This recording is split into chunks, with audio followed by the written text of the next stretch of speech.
Hello mga ka-ampi! Hershey again, your Pinay amputee. And for today's reels, tara, samahan nyo ako sa night market dito sa amin sa Santiago City. Dahil nagkikrave ako ng cinnamon bread. At meron nga ako dito natuklasan na tindahan ng bread na cinnamon. Na masasabi ko naman na masasatisfy niya na yung craving ko ng cinnamon bread. At dahil wala nga dito noon, 8 hours travel pa from Manila. Masasabi ko rin na pwede nang pangtapat pagka nagkikrave ka ng cinnamon. Ano daw? Parang pinaulit-ulit ko lang naman yung sinabi ko. O basta, ganun na yun. Mga 5:30 pa lang yan. Akala ko nga wala sila dahil wala sila doon sa usual spot nila na pinupuntahan ko. Tapos, eto na nga.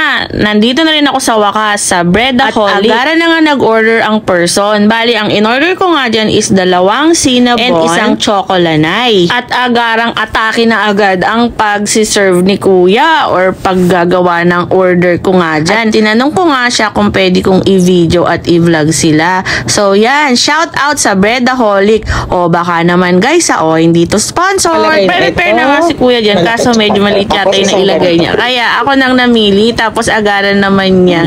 Grinant yung request ko. Kaya thank you so much sa'yo kuya. At syempre, pasadahan natin ng isang pamalakasang video sa reels ang kanilang Breadaholic stall dyan sa may night market Santiago City. Flex ko lang din pala yung aking helmet na may ribbon ha. So, yun lang guys. Thank you for watching. Sa susunod ulit!